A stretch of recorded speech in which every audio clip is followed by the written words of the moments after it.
What's happening, head-to-head fans? We're back with another edition of H2H Live, Pro Walleye Circuit podcast. A lot of people call it different things, but I'm excited to be back here. We're 2 weeks in a row, this back-to-back, so I like it. Last week we had a great one with Josh Shelton, E-Tournament Fishing. Back with another one with, you can see my guest here, Eric McQuoid, the man myth. Yeah, excited to be here. Yeah, thanks for joining me. I'm excited when you said you could make it, and I was like, cool, he's one I like to sit and talk to. So, as always, fans, if you're on and you have a question, feel free to pipe up. Eric, if you see a question on the screen that you want to talk about, we'll just talk about it. We'll never really have much of a guideline for this. We just kind of go the way the wind blows, and we'll talk about walleye fishing, your favorite subject, I'm sure. Yeah, don't get too tired of that. I would hope not, right? How old are you, Eric? 25. 25. You've been in the game relatively long after being 25 years old. Yeah, so I started my first pro season when I was, I think I was 20 when I started my first season on the pro tour. I fished a couple years as co-angler on other different circuits. Dad and I started fishing at MWCs and other circuits. I think I was 15 or so when I started doing that. I saw some of the pictures. You look pretty young. Yep. Yeah, it's been fun. Nice. You've jumped off to some early success too, so that never hurts the cause, right? When you get to see the benefit of all the hard work, at a relatively young age. Not saying 25 is young, but I mean I'm 43 and that's young to me, right? Mm-hmm. Tell us a little bit about how you got into walleye fishing. I know you're growing up in Minnesota on Mille Lacs. It's probably just bred into you out there, but talk a little bit about how you got into it and influence that your dad had on you. Obviously, probably a pretty major one. Yep. Getting into tournament fishing.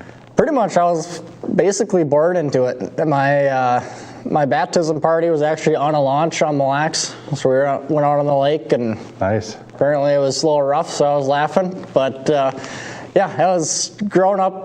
Mom and Dad had a resort on Mille Lacs, so I grew up fishing, doing everything at the resort.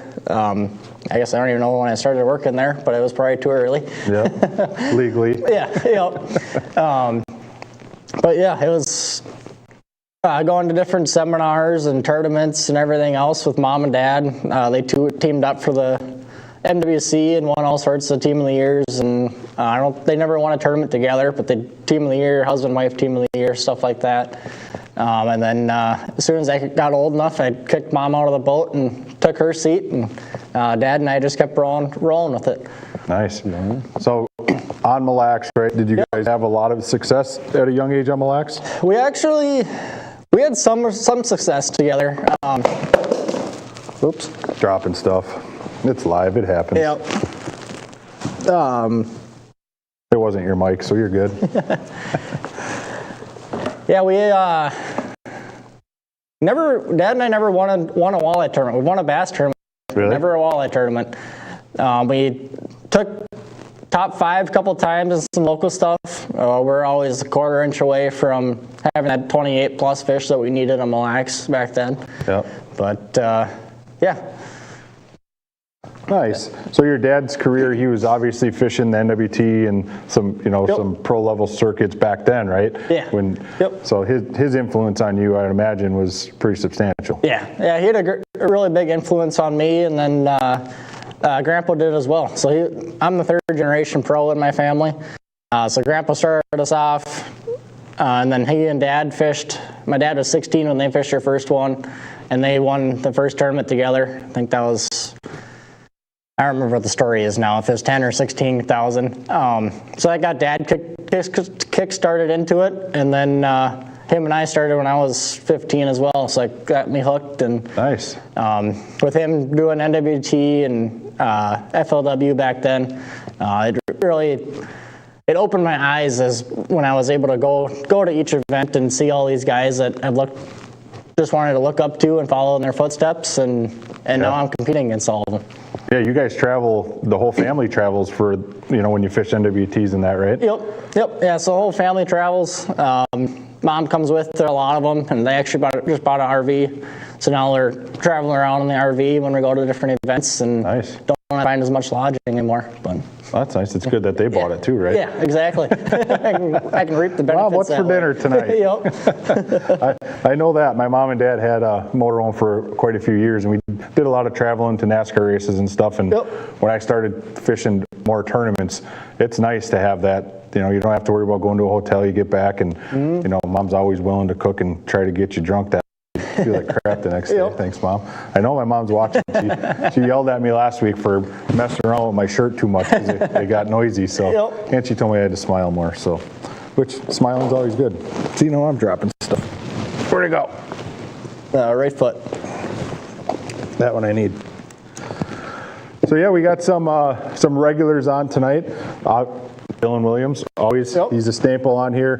Radu, how you doing? Ryan Hiddle says, hey, Eric. Hey, one of my coworkers. Yeah, Chuck King, he's on as well. So thanks for joining us, guys. Again, if you have any questions as we're going through here for Eric, feel free to pipe in. Feel free to ask away. So how much guiding do you actually do? I've seen you got the website up and running. Do you? Yeah, I don't really promote it very much. It's more of a filler-in thing for me. Yeah. I started a real job here now, so it's going to be a little tighter yet, but I still should have the weekends open in the summertime to fill in some guide trips. And I probably did 24 or so last year, and just kind of filled in the gaps in between events and helps you stay on the water too, right? Yep. It keeps you fresh. Yeah, that's the biggest thing in the sport, just time on the water, and it doesn't matter if you catch a fish or not, just trying to learn something new every single day. Yeah, it is a big deal. I have that as a question below, or something to discuss is what do you do to stay on top of the ever-changing industry? Like, you know, it's the walleye industry, just fishing industry in general is just always changing. It's never sitting still. So what do you do to try and stay on top? I think mainly it's trying to stay in the water as much as you can, learning new stuff, deals, or trying to take new baits that come out and try to use them to your advantage before a lot of people get the hang of it and those fish start to react or start to realize what they're seeing. Yep. And then just surrounding yourself with the right people. Find those guys that are on the water a lot that will share with you, and that if you can't be on the water, they can be on the water, give you a couple different tips. Yeah, that helps a lot. Never hurts when you got dad to fall back on too, right? Yep. Yeah, it's nice having dad. He's got all the different memories and spots and stuff from probably every lake that you can think of for the walleye world right now. And then putting the new aspect into the old techniques that they used. Yep. Old techniques. So obviously you've had some success early with, that's why I wanted to ask that question. 2021, you win Otter Lake. 2024, now these are just the NWT wins, right? Yep. Just 2 NWT wins, just 2 at the age of 25. That's a pretty big deal. Talk about the first one, how that came about. That was your rookie year. Yep. Fishing NWT? Yeah, that was the first season of NWT. It was the first year live scope really started getting big. The Panoptics had been out for a couple years, and I think the LVS 32 was maybe a year old at that point. And I was kind of one of the early adapters that went all in on trying to utilize the new technology as much as I could. And just try to go all in on that. I still trolled and Lindy rigged and everything else a little bit just because Dad made me. Because that's what you do when you walleye fish, that's what you're supposed to do, yep. Especially growing up in Mille Lacs. You go out and Lindy rig. But and that otter tail event, that was actually a very, very surprising event. That was the first time ever being on that lake. In the 6 days of practice that we were there, I only had 7 walleyes. And then to go out there and just kind of stumble into them basically on game day. And yeah. Because after the first day you were sitting third? Yeah, I think I was sitting fourth. I should have been second. I had one walleye that ate viper rattle too deep and just died on me right away, so I lost half a pound there. But it was Tom Wynn was leading, and then Kent and Ned, I think, were in front of me. Really? So. Yeah, that's some stiff competition in front of you. Everything Tom's done in since then, really, the last 5 years.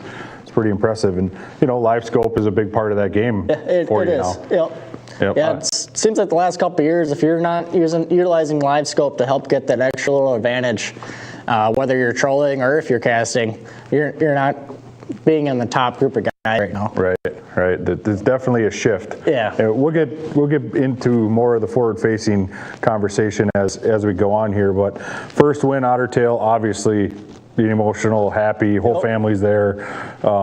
What did that do? I know we were talking prior in my office about, you kept that boat. At the age of then what, 21. 21 years old, probably didn't have the funds to purchase a brand new Ranger 621, so winning one is the next best thing, right? Yeah, that was the best to happen, because at that point I was leasing one from my dad, one of his old ones, and then we were able to sell that one. And great business plan your dad has. Yep, exactly. That's a great idea. Just ask him if he wants to buy a new bass boat and I'll lease it from him.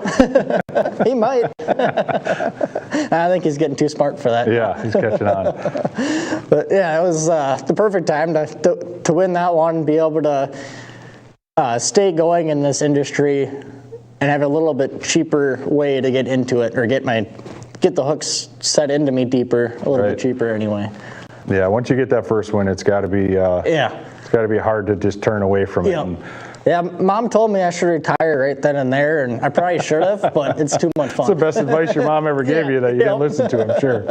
Well, I mean, from 21 to your next NWT win, what in between there, what happened? I'm sure, fishing Ames and MWCs and stuff like that. So so we fished a couple of MWCs. Never really had a good event in the MWCs. They were a lot of fun, just never took the top spot, but we only did a couple.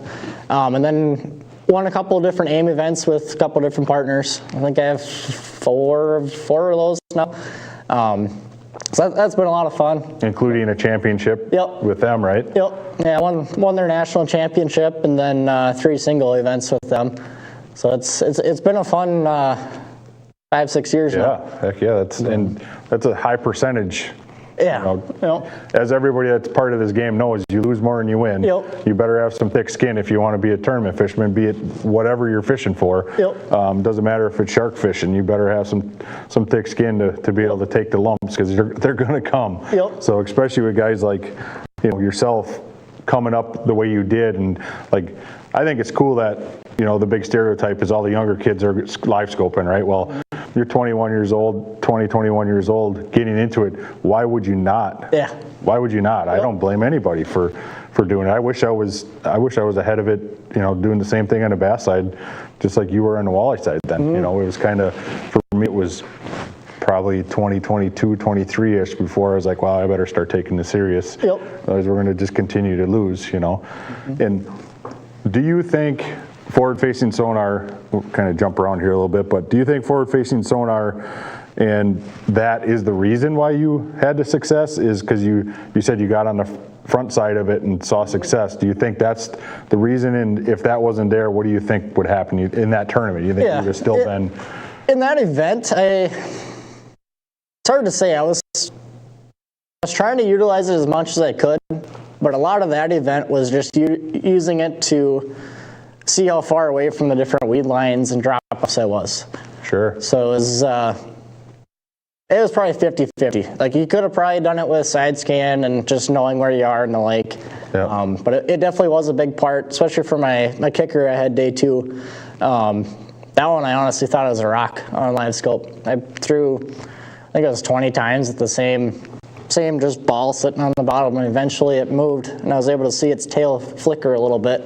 It's like, oh, that is a big fish. I'm gonna keep. That's not a rock. Keep throwing it a couple times. Oh, that's awesome. That's awesome. Without it, you don't see that. Yeah. Without it, I don't see it. And even with 360, you might see something there, but you ain't gonna see it move. Yeah. Yeah, you could have maybe seen it, but it was such thick stuff that it would have been tough. That's cool. So we're up to 2024 in NWT on Green Bay, right? Is that considered your home water now, or what do you consider in home water? It's getting closer, I guess. I think with the success you've had the last few years, it's probably pretty confident you can call that your home water now. But new home water, I guess. I think I've been over here for four years now, so we're getting there. Better to take the Bay over Bago. Yep, for sure. So let's talk about that event on the Bay. That was a tough tournament, if I remember correctly, right? That was really tough. It was, I think it was middle of June or early June. All the alewives were in the Bay. Most of the field were actually running from Oconto all the way up to Big Bay to Knock. So they were doing 90 miles one way. And leading up to the tournament, I think I was one of the first ones in practice to find it up in Big Bay. So I was thinking I was going because I couldn't get any of the Door County or anything down south going. And then I just happened to roll through an area with the wind blowing on it the day before the tournament, and I had 3 for probably 26, 27 pounds. I was like, all right, I guess I'm going to come here tomorrow and hope. Yeah. So I made the game plan to go there, and Dad and Drake went there before me. I think Dad was boat 1 or something, and Drake was in the middle, and I was at the end. I didn't know it. When I finally got there on day 1, Dad already had an 8-pounder in the boat, and Drake was just hooking up, and then Danny Woodkey was, shortly after I got there, he caught one. So it was a little nerve-wracking getting up there, and then my first... 4 of them are gone. Yeah, 4 of them were gone. My first half hour, I lost 7 or 8 pounder side of the boat, but it's fishing. Just got to go back to it. But we got to have a short memory. Yeah, it was fun. The 4 of us were the top 4 for day 1. We were sitting right next to each other. So. That's pretty cool. And that many guys ran up to Big Bay to the Promised Land, right? Yep. I'd say out of the 90 or 100 boats, I'm not sure what was in that one. I bet you 80% went to Big Bay. Wow. Or 70% went to Big Bay to Knock. So. And that was out of Marinette? Out of Oconto. Oconto, okay. Man, that is a hell of a commitment to run up there, boy. It's crazy. It's crazy what we put our equipment through. Yeah, it is. It's insane. And that's, I'm a bass fisherman, so for me, I fish the bay a lot. For me to go from Oconto to Big Bay to Knock is not even in my spectrum. Like, I'm not even thinking about it. The equipment will make it, right? I know my boat will make it. I know I'll get there and back. But for me, one, bass, we can't. The DNR doesn't give us that kind of boundary, which I honestly wish we would see that go over to the walleye side of things too, and kind of hold people into certain areas like they do the bass side. But just to eliminate that, I mean, think of that risk. Yeah. Something happens. I know Max Wilson was in a couple weeks ago, and we were talking about an event where he ran 90 miles and his motor acted up. Well, what do you do? Yeah, you take a 0. Oh, I guess. The risk. It's risk. Big risk, big reward, right? Yeah, it's either hero or 0, and too many times it's 0.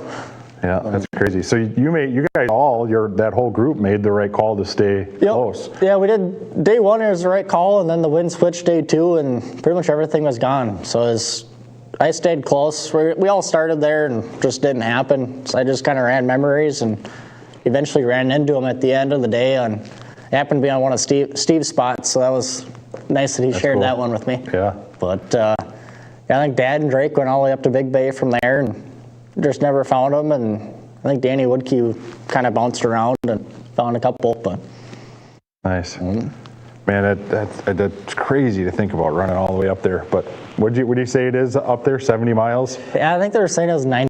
90 into Big Bay. Yeah, so they stopped most guys stopped at Cedar River on the way up and the way home. Yeah, makes sense. That's where they're getting gas? Yeah, a couple of, like the newer nitros with the big fuel tank, they could get up and part way back, but the Ranger and all the other guys had to stop each direction.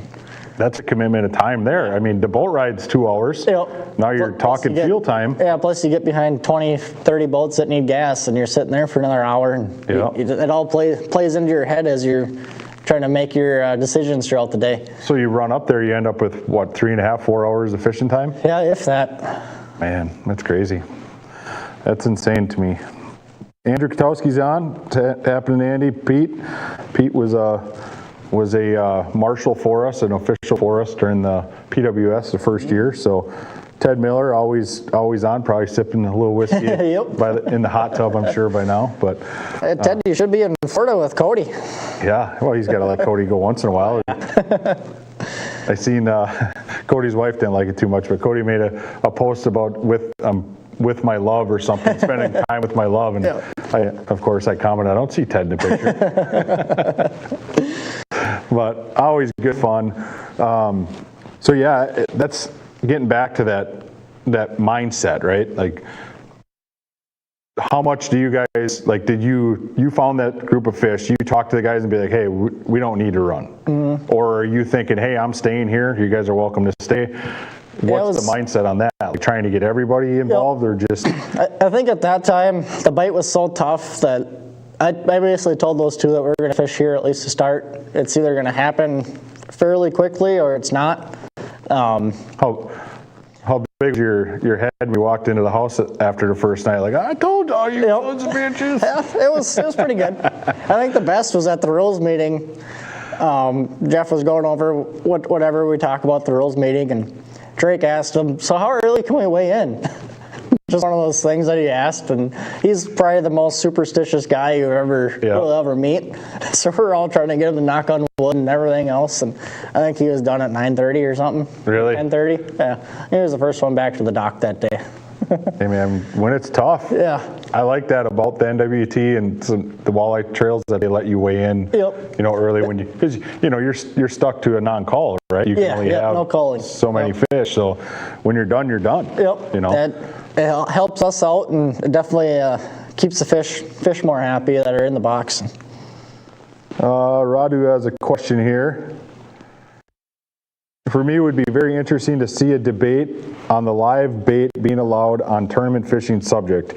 Eric's opinion as a tournament angler and Kyle as a tournament director. That's a great question. That is a great one. Yeah.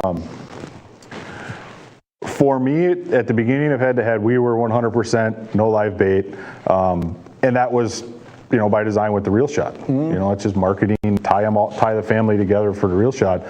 I will say my on that has changed after being involved as the last 6 years that I have with tournament walleye fishing is artificial makes it more of a challenge and helps the industry more. I feel otherwise everybody's using crawlers in a jig, right? Or now that the death rigs or the slow death or whatever the jigs you guys are all throwing out there are, what's your opinion on it? Would you like to see that tighten up? Some go away from live bait? I go both ways on it. It would be very fun to go to an artificial tournament. I think from the tournament side, it would help attract more sponsors to the tournament itself. Just because it's hard for a sponsor to say, here's all this money, and everyone just uses a jig and crawler type of thing. And that was our way of thinking for PWS 100%. And if you look back at, like MWC did that a couple years on Devil's Lake, and I think at that point they had record winning bags. I think the average bag, I guess I can't quote me on this, but it might have been lower. It definitely changes your mindset, because it's not as easy to catch walleye on artificial as it is on live bait, obviously. Right.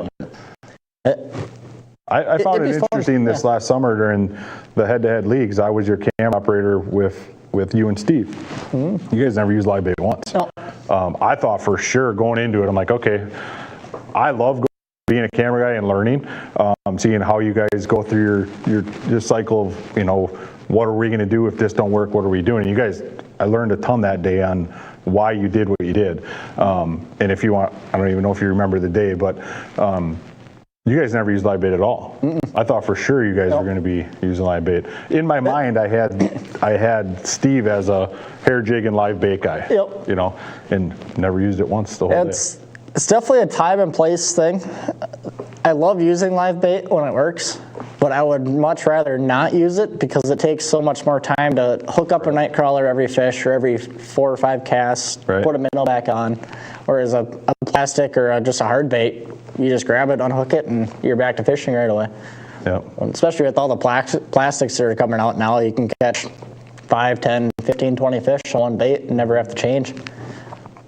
Yeah, minnows, or not minnows so much, but the night crawlers, man, them are a mess. You see, again, being a camera operator, I've seen guys cycling through them crawlers all day. It's like, holy man, what just a mess and stink, and just having to keep the things alive. Yeah, and in that championship round, I think it was the morning with Steve and I think we were against Cody and Ted. I don't know how many times that crawler box got tipped over, but it was probably the dirtiest I've ever seen my boat. Yeah, but like you said, there's time and a place for each, and every tournament fisherman is about efficiency and making the best out of their time. And if that's live bait, that's live bait. Yep. And there are some bites that they just will not touch a plastic, or they won't touch an artificial, or they won't touch a live bait, and you just got to figure out which one that's got to be. Right. More often than not, you got to put a live bait in front of them and just make them eat it. Yep. That's a good question, Radu. That's good stuff. I like hearing everybody's opinion on that, because my opinion of it was very, very skewed at the beginning. Yep. One, not knowing as much about the industry as I do now on the walleye side, and two, you said it was nobody makes any money on a jig and a crawler. Yep. Nobody in the industry makes any money whatsoever, and our mindset was that, trying to get that money to build it, right? And it just never came. So why not allow the live bait then? Let's put on the best show that we possibly can. Let the guys catch as many as they possibly can. Yep. So I think it definitely makes for better TV, because there's more fish catches when you use the live bait. Yeah, with the PWC's format this year with all fish counting, I can see live bait being a player in every tournament. Yep. I also, and maybe you disagree or get your opinion on this, but do you feel like there's going to be trolling? Do you think trolling's going to play in any of the events because of that? You know, you don't have to have the biggest fish of the day, your biggest five. I think there'll be a few events with some guys trolling, but I think that'd mainly just be the Detroit River event. Yeah. I think once you get to Mille Lacs, you can only have one line anyway, so you might as well keep that rod in your hand. Yep. Devil's Lake, you can have two. Even there, I think you can be almost as effective casting something, whether slip bobber or dig and crawler or anything. Right. There is a good spinner bite and pulling bottom bouncers out there, but I think it will be a casting event. Nice. I hope it is. Yeah. I hope it is. I would like to see some trolling come back, just because watching Randy Gaines do it on McConaughey was pretty awesome. Mm-hmm. You know, that was quite the show to see him do what he did there. So we talked about it a little bit with the forward-facing sonar. Being a younger guy, I know your opinion, you like it. Everybody loves it that uses it, right? Yep. What do you see happening in the next 3 to 5 years with it? Do you feel like there should be some limitations on it? In the bass world, there's just about every series has some sort of limitation on it. Some series don't allow it at all. Yep. What do you see happening with, and I guess it's no different than the live bait thing too, it's always a debate, but what's your opinion on it as you wear a Garmin hat? Yeah. I could go both either way. I don't think the walleye industry is as big, so I don't think they can put as much limits on it. I would agree with that. If you start limits on it and aren't going to go out and buy 2 or 3 or 4 live scopes, then those companies aren't going to give the tournament as much money, I wouldn't think, as a sponsorship. For the industry side of it, that's industry side, I could see them going down to maybe 1 or probably 2 transducers on the boat type of thing. Yeah, and that's what we did for this year's 2 transducers. The other part with the walleye world is we're a team for the day, whereas the bass guys, most of those events are singles, or you're in the same boat, but you're still fishing against each other type of thing. Whereas with us being a team, I don't think it is as big of a scrutiny as on that side. It gets awfully boring, I'd imagine, for that co-angler. It does. And even when we can have them use I always leave a live scope back there so they can look around and do their best, which most of them do. Yeah. It's tough. And they pick up 1 fish behind you. Yep. If they can get 1 fish a day or 1 fish a tournament, that's a huge plus for any angler. Watching Tour Level Gold, that one of the episodes, I think Hoyer's, of all guys, I think it was Hoyer's co-angler caught just about all of his fish one day. Yep. Which is a big deal. Yep. You know. Any fish that can get added and just take something off your plate, it takes a lot of stress off. Yeah, so you see it, you would be okay with some limitations? I would be, yeah. Yep. I think most guys are. You make a good point with it being a team where, you know, the NWT you're talking about where you're co-angler and you are sharing everything for the day. Yep. You know, bass side of things, most of the big tournaments, the pro tournaments are individual already. So with the team concept, the team idea is one thing I like to ask everybody that fishes NWT and just walleye tournament in general. the handing the rod off. It's interesting. I think that is the dumbest thing I've ever seen in my life. Yep. It blows my mind watching, some of the things when, watching some of the tournaments. It's like, oh, there you go. Yep. Oh.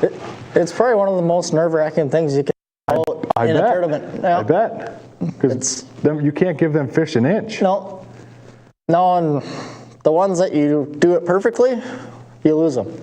And the ones that you don't do it as perfectly, you fumble around a little bit.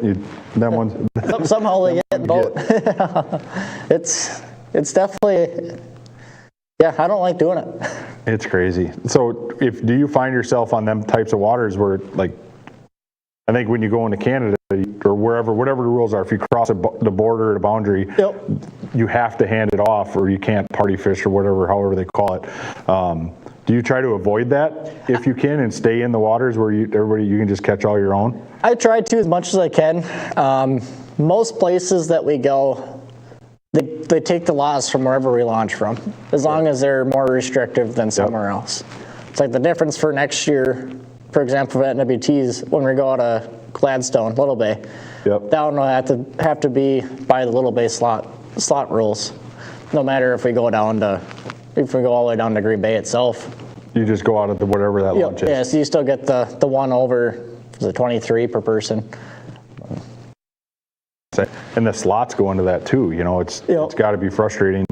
I talking with Max about it. One tournament, he threw back like 4 or 5 8-pounders. It's definitely tough because it's a little bit different now with live scope, I think, on that part of it. When you really get trained into it, not to go cast at that 5 or 6 pounder. You just stay looking for that one giant. And that's the tough thing for some of the guys that are just getting into it, not knowing, but not quite to that level where they can understand how big that fish is. Yeah, you can't judge. Yeah. And the only thing you got to have time on the water. Yeah. It's the only way you're getting that. You can't teach me that by sitting right here. You can tell me look for the big marks. Well, I don't know that's not a sheephead, or most of the time you can tell a muskie or a sturgeon or a big pike, but when you're talking 30-inch walleyes, you don't. You could be talking a 30-inch pike or a giant sheephead. So what is, if you could give the guys, somebody watching, one tip on live scope how to determine that fish from the other, what would it be? I'd say try to catch everything that you possibly can that you see, and just try to think back of what that mark looked like, being able to see that fish and like, all right, this was a 23-incher, and move on to the next one and try to catch that one, and all right, this was a 28. So a place like Bago, where there's crap everywhere, right? There's trash fish everywhere. I would say just don't go to Bago. I like it. I like that. Yeah, that one's tricky. Even this last summer, it was tough. I think Steve did better out of the back of the boat in that one, not even using the scope. I'm going to throw a burn, but there wasn't anybody else it was tougher for than the Catullus brothers. Yeah, that's, yep. They're both going to send me a text here shortly, but they definitely did not like Bago. Yeah. They would agree, don't go to Bago. Yep. It's tricky there because every fish in that system is the same size. They're that big on average, whether they're white bass, sheephead, walleye. Yep. Besides sturgeon that are like 8-footers out there. Yeah, them are jumping around you anyway. You don't see them on the scope often. You just see them jumping. But that one's tougher because you look for basically the things that are a little bit longer and skinnier versus. We'll let everybody read Ted's comment. Looking for something a little longer and skinnier, kind of like a water bottle versus a football type of thing. Sure. I know on Bago, for me, bass fishing, I gave up trying to scope out there. Because there's so many sheephead. Yeah. You cannot tell the difference between a sheephead and smallmouth. It's impossible. It's very hard. It's impossible. Them stupid sheephead, something with them out there. At some point, there's got to be some management of that, of them fish out there. It would definitely be nice. Yeah, there's got to be something. There's got to be a fishery, something you can do with them to curb it, or to slow down the reproduction of them, because that place used to be a phenomenal smallmouth and largemouth fishery, and it still is. It's still, in my opinion, probably in the top 15 in the country as far as fisheries as a whole. But man, it's tough. You go out to that lake, it's tough to go out there and not catch a damn sheephead. You know, you want to take kid fishing, Yep. go to Lake Winnebago. It's great for that. Go to Lake Winnebago and throw a green pumpkin tube about that big, and you're going to crack all the sheephead you want. That's the day you'll probably go out there and catch all the 5-pound smallmouth. But and just how much they move out there. You go, I don't know if it's the same as the bass side, but they never you go stop. catch 30 walleyes one day, and you might as well not even go within 5 miles the next day because they will not be there. That's all the smallmouth are. Yep. Same way. And they travel together. Yep. You know, if you fish the east side of Bago at all, you know, all them rock piles and the rock flats and stuff, it's so frustrating here today, gone tomorrow. But when you find them, it's fun when you find them. Yeah, it's a lot of fun when you find them. And there's been a lot of times where you pull up to a rock pile or one of them flats, a depression in the flat, and it'll throw in there right away, and it's walleye, walleye. Your 15 fish is a bass. You know, for me now, it's just wasted 15 minutes of my life to get the one I wanted, right?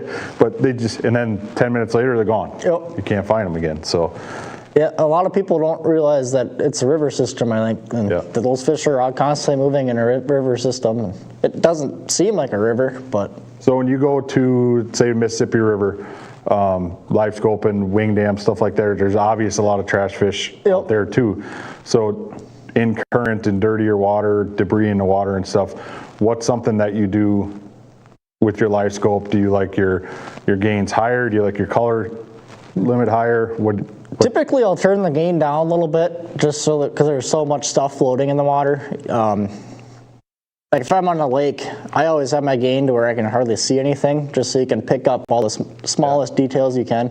When you go there, you have to turn it down just because there's so much whatever junk in water. And honestly, I don't use live scope very often when I'm in the river. If I can get out of the current, then I do. Or if I'm going to go sit above a wing dam and just sit there and throw cats on it, then I'll use it and just see what's swimming around. But yep, that's very interesting that you don't use it as much in the river system, because most of the guys that fish a river, you're not running into backwaters, right? You're running your main channel. Yep.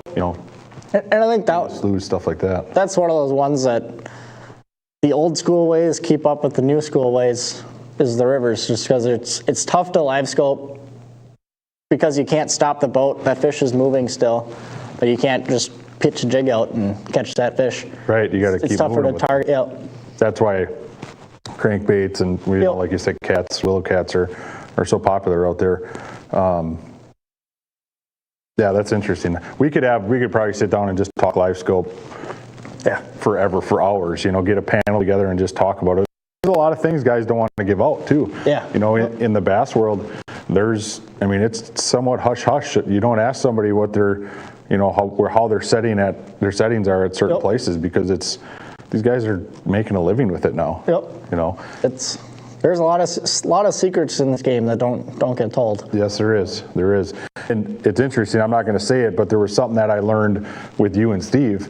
You and I can talk about it off the air, because I learned from you guys. I'm not going to give it up, but just seeing how you guys interacted together, I started by saying that learning from you guys was awesome. Like for me to being a bass guy, I'm intrigued by the walleye fishing side of things, because the fish are pretty cool. I'll admit they're pretty cool. They're like wet socks when you hook them, but they're but they got teeth though.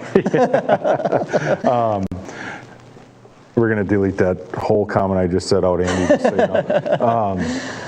But to learn why you guys do certain things and how you work a certain bait a certain way and Steve was awesome with me that day when we weren't live, about saying why. I don't know if you caught on, but I kept asking questions because I want to know, I want to learn. And then it's funny, for the championship, I was up there bass fishing in Big Bay, and prior to our tournament for you guys, I had a tournament, and I was up there 3 or 4 days prior to you guys getting there.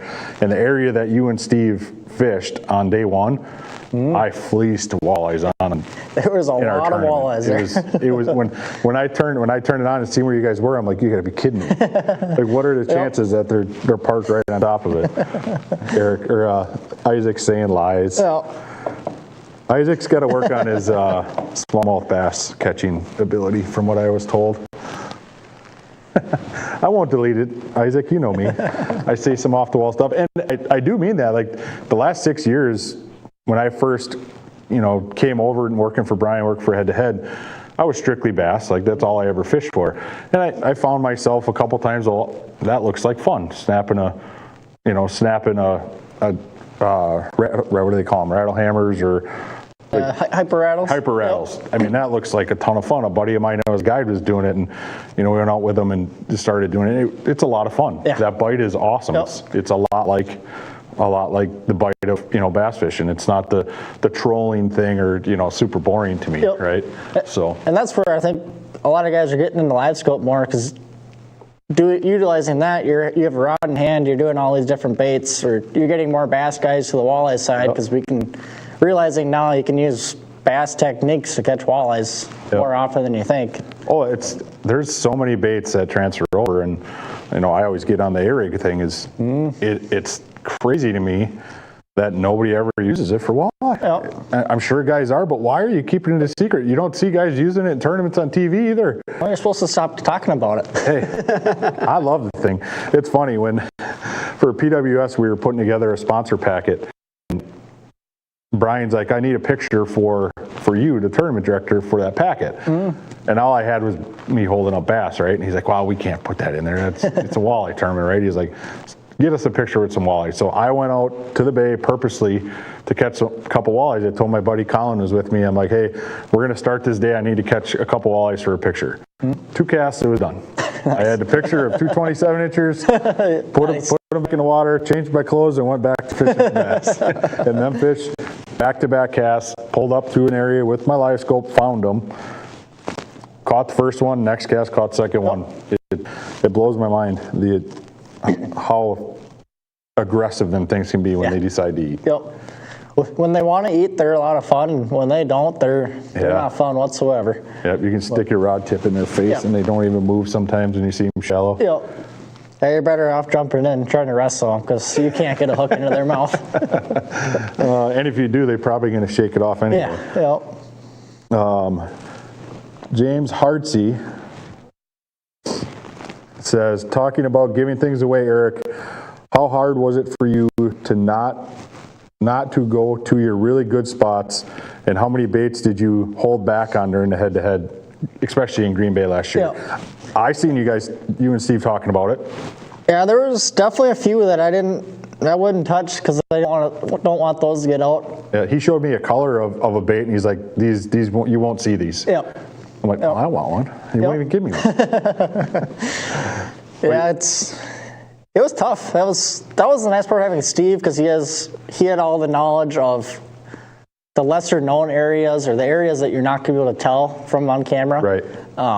Because I know a lot of those spots too, but it was good putting both of our minds together and deciding, all right, this spot you can't tell where we are. This spot you can't tell where we are.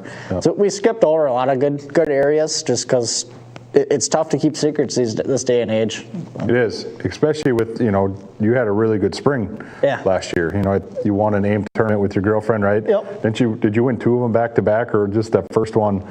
Just the first one. I think it was actually, there was that prior weekend to when I was with you guys.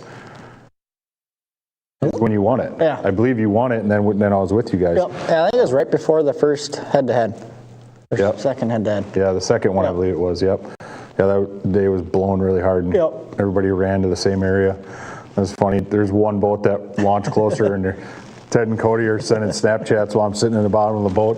Yep. And I'm like, well, they're there already. Why didn't you just go do that? Yeah. But yeah, so there was a bunch of stuff that you guys. Yeah, there was definitely enough stuff that we just didn't want to get out at that point. I guess it worked out for the most part. That's a tough thing with live. Yep. I mean, and it's unfortunately and fortunately, head-to-head is and was the only side of things to have live, and it's a positive and a negative at the same time, right? Because you want the exposure for yourself and your sponsors and everybody that helps you do this. But then on the same hand, you don't want to show anything off because there's been a lot of things ruined by live fishing, that's for sure. Yeah, if we could have the background blurred out and the baits blurred out, that'd be perfect. Yeah. I know at one point you told me I came up to the front deck, you're like, God, Try not to get that live scope on there, would you? Yeah. No problem. Yeah, there's a couple spots. I'm running the camera looking. If you spot, you're like, all right, yep, I know exactly where that one's at. Yeah, there's so many days, guys that I was with, I was never, I know about where we were, but that's not me. Like, I want to learn the technique of why you're doing a certain thing rather than where, because I can go out and search around and find them, I don't want to say just as easy because I don't know as much about it as you guys do, but that's the challenge to me, is to go out and do that. Same for you guys, right? Yep. Like, I don't know how you feel about, group fishing. I know walleyes industry is a big team thing, but to me, that's not normal, right? Yep. I find it interesting that you found that school of fish on the bay, and then you guys all went there and actually capitalized on it. Yep. It doesn't happen very often that we all capitalize on the same bite. Yep. And a lot of times you get one or two guys that can kind of move to the top because get their one key bite, and the other guys just kind of scramble. But it's fun when it works. Yes, it is. Everything's fun when it works out. Yep. The plans are always fun. Everybody has a good plan. What's it? Mike Tyson said that. Everybody's got a plan until you get punched in the head. Yep. Oh, that's tournament fishing right there. So, 25 years old, what do you foresee in your future?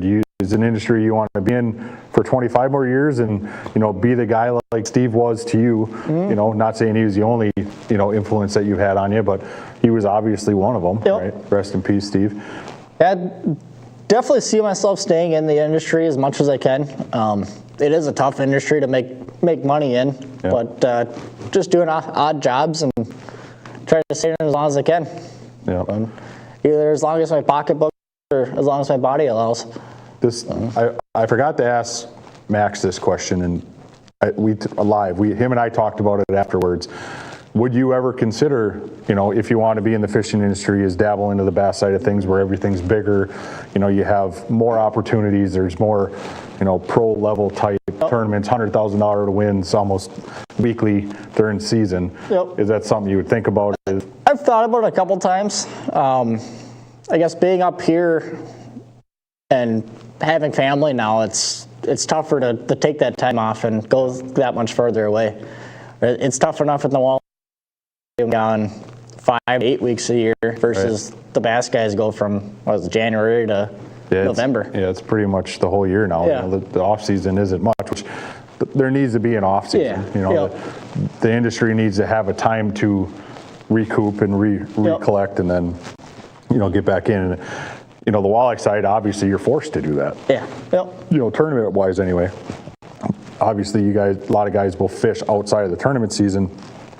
But the walleye industry, they're all done in August, September. Some go into, which is wild. I would like to extend that a little bit at some point with the PWC. Is try to go places where we can get into September, October, October championship rather than August. Try to extend the season, be a little more viable for longer in the season, right? Stay relevant longer for everybody's sake. And getting some new lakes into the rotation. And being able to go down south to some of those lakes that you used to hit long ago. And Isaac says, please leave the walleye industry. I think a lot of guys are saying that to you too, Isaac. I think you're the one that has to go now, Isaac. Doug Oler, how you doing, Doug? Good to see you on here again with us, buddy. Sorry, Isaac interrupted you. You were saying something about new lakes. Just getting new lakes or ones that haven't been hit in a long time. Whereas kind of the last few years, all the circuits have been going to the same 10 to 15 lakes, I'd say, which there's not a ton that can fit most circuits, but there's enough that we can go to, even start looking down south or out west or something like that. There is a lot of, diving into the lakes on the walleye side for a 30 to 60 boat field. Thousands of them, and thousands of dynamite places you can go. Just in Wisconsin alone, there's probably 30 that guys would love to see tournaments on. But who shoots for that, right? You got to plan. You got to shoot for big. And some of the smaller lakes don't have the infrastructure, or do the people on the lake want it either? Is that the best thing for a lake for a group of pros to roll in and show everybody how to catch them? It's a horse apiece. It is. It definitely is. And it's a hard balance. Scheduling sucks. Yeah. If there's one part of this industry that I would love to go away from, and that's the scheduling, because there's so many, us trying to schedule was horrible. Terrible, being the new kids in town again. It's terrible. Scheduling is not any fun. You're never going to make everybody happy. There's always going to be conflicts, and that's what's great about the industry too, is you have choices. I definitely don't want that job. No, it's not. Scheduling is the worst part of it, for sure. Yeah. I'd much rather deal with controversy of some sort, at an event, because the event's there. Yep. We're there. It's going on. It's you're in the throes of it, but and there's always going to be. You're never going to get away from it. Every tournament series is going to have it. So the controversy, but so 25 years from now, you want to be in the industry, part of it. Do you see yourself staying in the tournament side or getting into guiding more? I think as of right now, still the tournament scene if I can. Just because I have that competitive nature in my blood still, and there's nothing like waiting at takeoff, waiting for the 7 o'clock roll around and run as fast as you can down the lake, trying to beat everybody else down. Yeah. That is the biggest rush of tournament fishing. Yeah. And it's weird that there's a lot of tournament series, and we're one of them that kind of takes that away, right? Yeah. Now, the way that PWC is going to be, we're going to do a takeoff. You're not going to have that time to get to your spot like typical head-to-head. We're going to do a continual takeoff, and everybody's done at a certain time. But that's the part of tournament fishing that's amazing. Yeah, I think that's a great format, because you still get that rush in the morning, but you can fish until 3 o'clock or whatever the cutoff time is. And you'll have till X time, and then you have till X time to get back to be on time. If anybody that's never been part of a tournament, or even I love going to takeoffs, like we were involved with a tournament a bunch of years at Fix, and I never missed a takeoff because just the adrenaline, just being there and knowing the adrenaline and what them guys are going through is awesome. Go to a Bassmaster event once and see how awesome that takeoff is. Are you going to the Classic this year? I'm not sure this year. I was there last year. If you're there, Knoxville is one of the coolest places to go to a takeoff. It's right on the riverfront. It's very, very cool and just intense as hell. We got another question from James. Because of the format of head-to-head, how about bring it more west, where other circuits can't get permits? Wyoming, Nebraska, Columbia River, Lake Powell, places like that. Man, I'd love to. 100%. I'm on board. We got to build our base, our customer base, and that's the anglers. And right now, driving somebody out to Wyoming, as we're building it, we're going to get some locals to jump in, but we may sacrifice some anglers that don't want to travel that far as well. So you're right, though, James. There's not a lot of tournaments out there. Nobody goes that far, and it's probably for them reasons. It's a cost thing, and everybody hates driving across Nebraska. So. Got her? Yep, a little technical difficulty. That's all right. It happens. That's what happens when you're live. But yeah, scheduling sucks. New lakes is a must. There's got to be some change in the cycle, but on the same hand as when you're doing that stuff, we got to be at this place for the best bite to get the most amount of people, and it's very, very hard. So I like to ask this question to everybody. If you could fish at one person, spend a day in a boat with one person, it could be alive or passed on, who would it be, and what would you want to do? Oh, there's too many to pick one. Yeah? I'll give us two. I say, I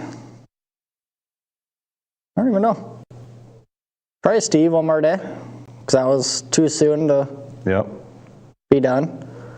And then, I don't know. Who was your biggest influence to get you into this? Your dad? Yeah, Dad. And you're probably your grandpa as well? Yep. So you guys get to fish together a bunch, I'm sure, right? Honestly, we haven't fished in the same boat for a while. Really? I think I jumped in, one day last year just to tweak his graphs a little bit. It'd be fun to get in a tournament again with him or just go find. Did you set them up, or did you set them up for failure? Oh, I tried to set them up. Being an old school guy, it's probably a tough thing to do, I imagine. So. Yeah, we got him to go all in this year, and it definitely paid off for him this year. And I don't think he ever trolled once in a tournament, at least. And, really? The last couple of years, Drake and I would go do live scoping somewhere, and he'd go do the old ways, and we'd see who did better. Yeah. But Drake and I would tell him, like, if we go to Erie or Green Bay or wherever else, you need 50 pounds in about 20 minutes, otherwise we're not trolling. It never happened. Never happened. Yeah, there's definitely a lot to stay focused on Lake Erie with a live scope, I imagine. Yep. Talking about how I'm slowly, Isaac, liking walleyes, or think they're not as dumb as I used to. I got talked into going out to Lake Erie with a group in April, so I'll be out there to see that, and I'm actually going to bring my boat with. Sounds of it, they're done fishing every day by like 2 o'clock. Yeah. Well, that ain't me. I'm a daylight. That's a pretty short or a pretty long day. I'm a daylight to dark guy. Like I want to fish, right? Can we just keep doing this? Let's go cast at some. So my plan is to bring my boat out there and either bass fish a little bit or go scope. Just try to catch a 10-pounder. And that's a great place to go to learn live scope for walleyes, because it's just a target-rich environment that you can go out there and catch 150 fish a day by yourself if you wanted to. Yep. It's just nuts out there. Hey Andy, question. Did you put that new rule set up for head-to-head before I answer this next question? Perfect. Roy's got a question about boundaries for Detroit River. They are posted on our website under the new rules. There will be a Facebook post going out this weekend too with them. So anybody watching, head over to h2hfishing.com, click on the PWC rules, and the boundaries are in there. So we could touch on that a little bit while we're talking about it for everybody that's watching. The reason it took me so long to get them out is because Lake Erie's massive. Yeah. Right? And where we're launching for Detroit River, I don't want it to turn into a Lake Erie tournament, right? Where everybody's on Erie. That's not what it's supposed to be. It's supposed to be a river. So I picked a point. It's, I think it's like 7-ish miles into the lake, and then, a point to a point across. It's like 20 miles across where we chose that on the south side, and then on the north side it's just on to St. Clair, like basically the mouth of the river's open. Yep. So that is posted. Like I said, there will be a Facebook post about that, and you can check it out. Andy's got it up. Look at him, Johnny on the spot. So there you can see the boundaries, just south on the picture out on top, and just into St. Clair at the mouth. So opens up some more water, gives, if a guy wants to spend, there might not even be a walleye that lives in that area on Erie, I don't know, but I don't think it's possible. Yeah. I imagine there is with 180 million of them. Yep. Yeah, I don't remember we did the math when we went out to New York this year for that tournament, and I don't remember, it was like 1,000 and some per square mile or something. That's what it is? Yeah. It blows my mind just watching. Maybe it was 100 and some. I don't know. Learning the high-speed 2D scanning. Yeah. To find the schools, I can't wait to go do that. Yep. I want to go out there and go.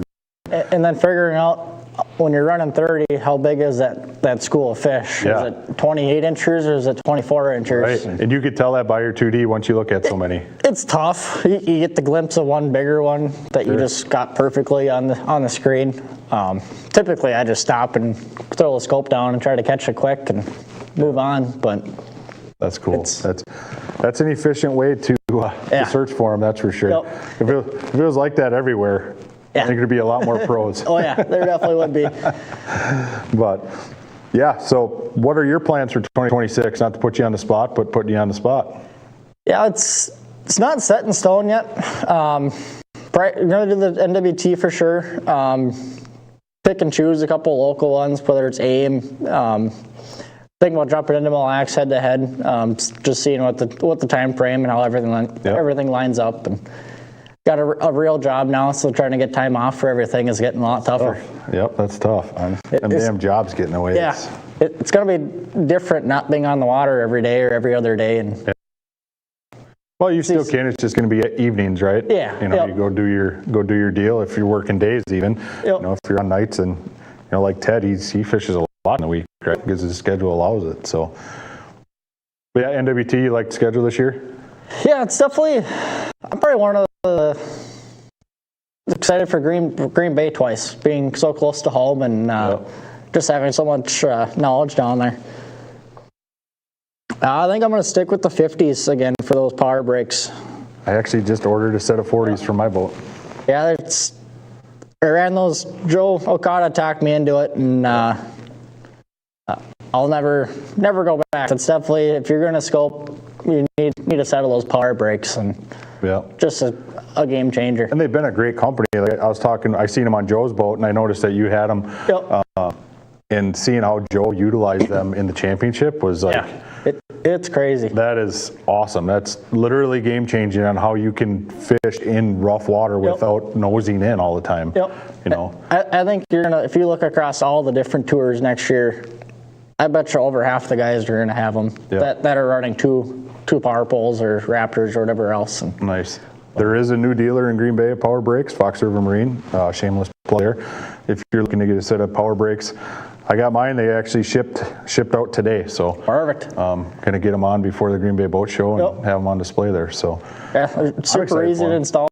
It's nice. From the bass side of things, I'm not only wanting for scoping. I think they're going to be huge for a bunch of other things. Yeah. I'm not saying it out loud because then everybody else will think the same way. But we'll talk about it after. Where for me, it's not just about scoping. It's about utilizing them when you can't spot lock or you can't power pull down or whatever, right? So I'm super excited for them. And it's amazing how powerful they are.